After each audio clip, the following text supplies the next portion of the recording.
चलो अब बात करते हैं हम मेंसुरेशन की। आज इसको हम अच्छे से समझते हैं।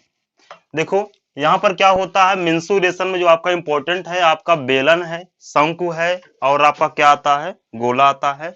और इसमें जो इंपॉर्टेंट है इसके जो फार्मूले हैं, अगर आपको ये सारे फार्मूले याद हो तो आप कोई भी क्वेश्चन बहुत ही आसानी से और बहुत जल्द लगा सकते हो।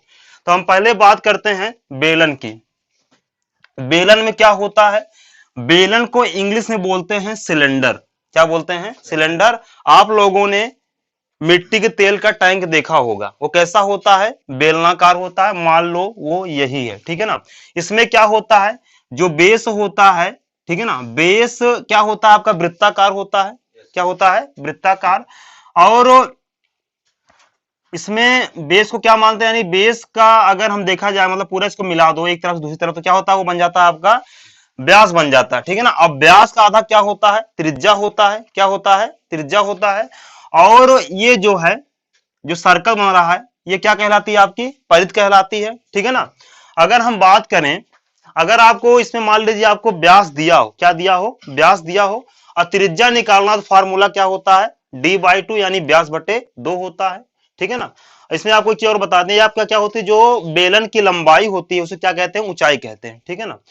अगर हम बात करें परिधि, तो परिधि का फार्मूला क्या होता है, 2πr। परिधि का क्या होता है, परिधि आप जानते हो, जो ये नीचे गोला बना है, जो वृत्त बना है, यानी जो घेरा हुआ भाग है, ये क्या कहलाता है, परिधि कहलाता है। इसका फार्मूला क्या होता है, 2πr होता है। अगर हम बात करें, जो आपका टैंक है उसके आधार का क्षेत्रफल, यानी जिस पर वो रखा गया है, उसका जो क्षेत्रफल फार्मूला होता है, क्या होता है, आधार क्षेत्रफल πr² होता है। क्या होता है, πr² होता है। अगर हम बात करें कि वो जो टैंक है उसको बनाने में कितना चादर यूज हुआ है, कितना चादर उसको यूज की गई है, तो उसका फार्मूला क्या होता है, 2πr(h) होता है। जहां पर आप जानते हैं यहां यह क्या है, r त्रिज्या है, h क्या है, ऊंचाई है। अगर हम बात करें आयतन, आयतन क्या होता है, इसके अंदर कुल कितना लीटर मिट्टी का तेल आएगा, या आप इसके अंदर कितना गेहूं चावल या जो भी रखना चाहते हो कितना रख सकते हो, आयतन मतलब यही होता है। तो यहां पर क्या हो जाएगा, आयतन का फार्मूला πr² हो जाएगा। अब हम बात करते हैं संपूर्ण वक्रपृष्ठ की। संपूर्ण वक्रपृष्ठ क्या होता है, संपूर्ण वक्रपृष्ठ होता है, जैसे मान लीजिए आपका जो चादर लगी है ये, अब प्लस इसमें आपका जो बेस जो आधार है उसका क्षेत्रफल, प्लस ऊपर भी देखो सेम आकृति ऊपर भी बनती है ना, उसका क्षेत्रफल, यानी वो दोनों जोड़ दिया जाता है। यानी क्या हो जाएगा आपका वक्रपृष्ठ 2πr(h) प्लस के दोनों आधारों का क्षेत्रफल, एक का क्या होता है πr² और दोनों क्या हो जाएगा 2πr², ठीक है ना। अब देखो दोनों में कॉमन क्या है, 2πr कॉमन है, सो कॉमन ले लिए, क्या बन जाता हमारा फार्मूला, 2πr ब्रैकेट में h प्लस r। ये आपका क्या हो गया, ये तो आपका बेलन हो गया। अब बात करते हैं हम शंकु की। देखो शंकु में क्या होता है, जैसे यहां पर बेस में आपका एक वृत्ताकार होता है, वैसे यहां भी क्या होता है, बेस में एक वृत्ताकार होता है। यानी यहां भी क्या होता है, आपका एक व्यास होता है, और त्रिज्या निकालने क्या हो जाएगा, त्रिज्या बराबर होता है व्यास बटे 2 यानी r/2 हो जाता है।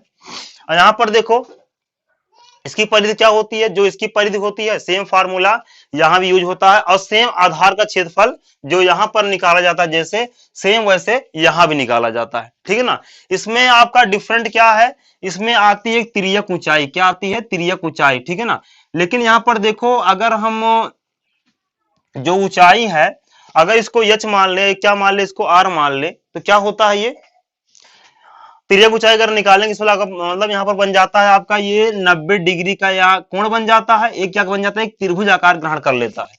यानी यहाँ पर क्या बन जाता है, ये आपका पाइथागोरस प्रमेय बन जाती है। तो यहाँ पर यल बराबर क्या हो जाएगा आपका √r² प्लस h²। इसमें हमने आपको एक बात नहीं बताया, वो जो क्यों क्या है, देखो जो शंकु होता है वो कैसे होती है, बर्थडे टोपी देखो आप लोग ना, उसके आकार की होती है। तो आप समझ लो जो बर्थडे टोपी है हम उसी के बारे में पढ़ रहे हैं, उसी को अध्ययन कर रहे हैं, ठीक है ना। अगर हम इसका आयतन निकालें, यानी इसमें कितना हम सामान रख सकते हैं, इसके अंदर कितनी हवा आ सकती है, तो आयतन फार्मूला हो जाता है यहाँ पर 1/3 बाकी जो बेलन के आयतन फार्मूला है, ठीक है ना। यानी 1/3 πr² हो जाता है। अगर हम बात करें वक्रपृष्ठ की तो क्या हो जाता है, ये πr(l) हो जाता है, ठीक। अब बात करें संपूर्ण वक्रपृष्ठ की, यहां पर क्या हो जाता है, देखो वक्रपृष्ठ प्लस आधार का क्षेत्रफल यानी πr² प्लस आधार का क्षेत्रफल यानी πr², ठीक है ना।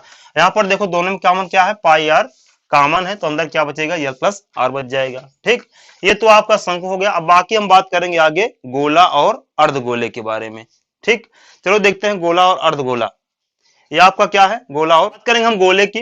देखो गोला आप देखे हो, गोला यहाँ पर किस गोले की बात होती है, यहाँ पर किसी वृत्त की बात नहीं होती है, यहाँ पर बात होती है जो आपकी बॉल है, फुटबॉल है, उसकी बात होती है। ठीक है ना, यानी अगर हम बात करें गोले का वक्रपृष्ठ, यानी जो आप फुटबॉल है उसको बनाने में कितना आपकी प्लास्टिक यूज हुई है या उसको बनाने में कितना आपका फाइबर यूज हुआ है, वो चीज अगर आपको निकालना हो तो यानी वो आपका क्या कहलाता है, वक्रपृष्ठ कहलाता है। अगर वो ज्ञात करना, उसका फार्मूला होता है 4πr² होता है।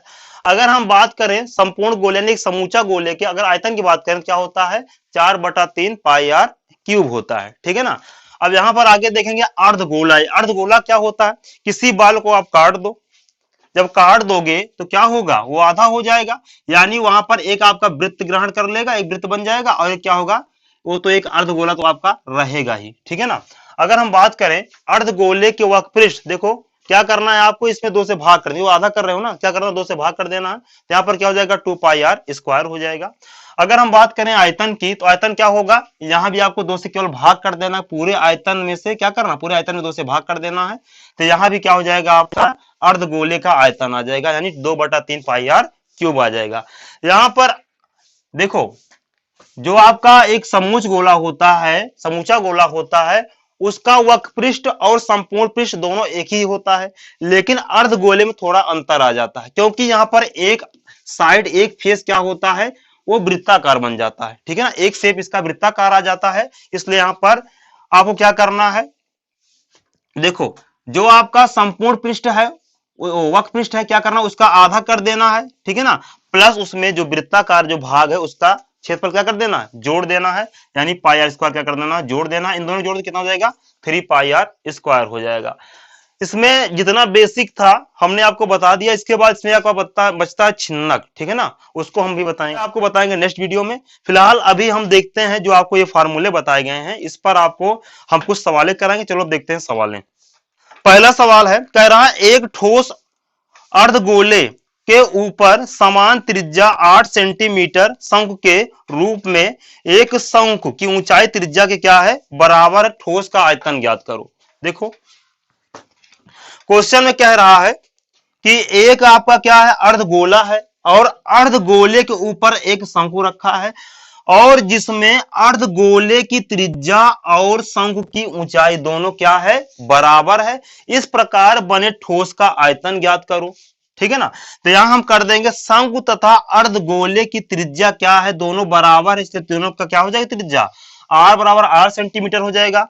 और शंकु की ऊंचाई, यहां पर देखो त्रिज्या और ऊंचाई क्या दिए हैं, दोनों बराबर दिए हैं, तो यहां पर हम क्या मान लेंगे, शंकु की ऊंचाई भी क्या हो जाएगी, क्या हो जाएगा कि 8 हो जाएगी। इस प्रकार बने ठोस का आयतन बराबर क्या हो जाएगा, शंकु का आयतन प्लस अर्धगोले का आयतन।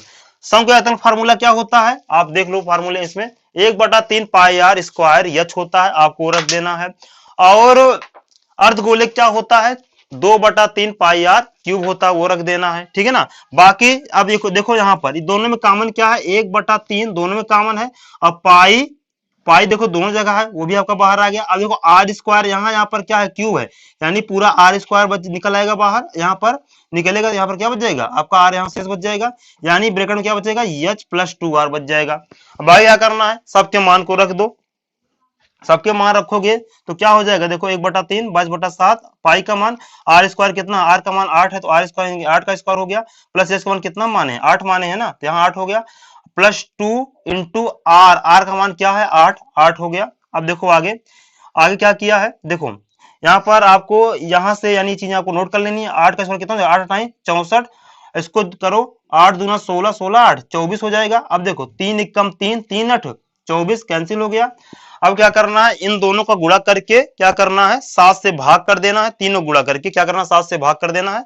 जब करोगे तो आपका यही क्या हो जाएगा आंसर। कह रहा निम्नलिखित चित्र में एक रॉकेट का मॉडल बेलन के ऊपर शंकु के रूप में है। मॉडल की विमाओं में त्रिज्या 3 सेंटीमीटर और शंकु की ऊंचाई 4 सेंटीमीटर और कुल ऊंचाई कितना है, 14 सेंटीमीटर है। तो शंकु का मतलब क्या करना है, इसका संपूर्ण वक्रपृष्ठ भी ज्ञात करना है और क्या करना है, आयतन निकालना है। ठीक है ना। चलो देखो, कह रहा है कि एक आपका क्या है, रॉकेट है, ठीक है ना, और किस आकार का है, मतलब एक आपका बेलन नीचे, ऊपर उसके और क्या है, आपका शंकु रखा गया है, शंकु का आकार का है। और यहां पर दिया है बेलन तथा शंकु की त्रिज्याएं दोनों क्या हैं, बराबर है, यानी आर कितना है आपका 3 सेंटीमीटर, और शंकु ऊंचाई कितना दिया है 4 सेंटीमीटर, ये आपका 4 हो गया शंकु की ऊंचाई।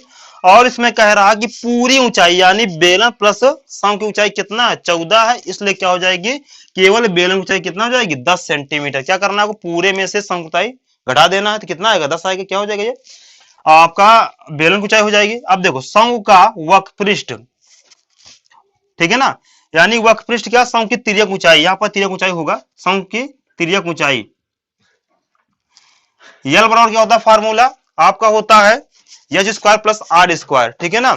आपका क्या हो जाएगा, ये 4 का स्क्वायर प्लस के 3 का स्क्वायर, रूट के अंदर कितना है, सॉल्व करेगा 25 आएगा, 25 वर्ग कितना होता है 5, यानी आपका तिर्यक ऊंचाई कितना आई 5 सेंटीमीटर आई। अब देखो आगे, पहले हम निकालेंगे बने रॉकेट का संपूर्ण पृष्ठ, क्या हो जाएगा आपका बेलन का वक्रपृष्ठ और शंकु का वक्रपृष्ठ, ठीक है ना। तो यहाँ पर क्या हो जाएगा, शंकु का वक्रपृष्ठ प्लस बेलन का वक्रपृष्ठ प्लस आधार का क्षेत्रफल, इसमें ये भी ऐड होगा, नीचे वाला भी ऐड होगा। तो क्या होता है, शंकु पाई आर यल होता है, बेलन का वक्रपृष्ठ 2 पाई आर एच होता है, आधार का क्षेत्र होता है पाई आर स्क्वायर होता है, ठीक है ना। अब देखो पूरे में कॉमन क्या है, पाई आर क्या है, पूरे में कॉमन है, उसको कॉमन ले लेंगे, अंदर क्या बचेगा यल बचेगा प्लस 2 एच बचेगा, और क्या बचेगा, यहाँ पर डबल था एक आर बच जाएगा। तो पाई के पदों में याद करना, इसलिए पाई का मान आपको नहीं रखना है। आर कितना है 3 है, यल कितना दिए हैं 5 दिए हैं, आपका 5 है, 3 को चाहिए, देखो 5 हो गया, और 2 एच कितना है 10 आया है, 10 हो गया, और इसमें आपका आर कितना है 3, ठीक है ना। यहाँ पर आपको ध्यान देना पड़ेगा कि आप किसकी ऊंचाई रख रहे हो, किसकी ऊंचाई रख रहे हो, बेलन की, इसलिए आपको बेलन का मान रखना पड़ेगा, ठीक है ना। यानी यहाँ पर कितना गया 14 10 आ जाएगा, और प्लस क्या है यहाँ पर आर कितना है 3 है, 3 आ गया, ठीक। तो यहां पर देखो क्या हो जाएगा, 10 दूना 20, 20 3 23, 23 5 28, 28 गुणे 3, 28 3 84, 84 पाई सेंटीमीटर स्क्वायर, क्या हो जाएगा इसका आंसर हो जाएगा। वक्रपृष्ठ हमेशा किस में आता है, स्क्वायर में आता है, ठीक है ना। चलो देखो, इसका हमने वक्रपृष्ठ तो निकाल दिया था, अब चलो इसका निकालते हैं हम आयतन। कैसे इसका आयतन निकलेगा, देखो बने रॉकेट का आयतन बराबर क्या हो जाएगा, शंकु का आयतन प्लस बेले का आयतन। शंकु के आयतन का फार्मूला क्या होता है, 1/3 पाई आर स्क्वायर एच होता है, और प्लस बेलन का आयतन क्या होता है, क्या होता है बेलन का आयतन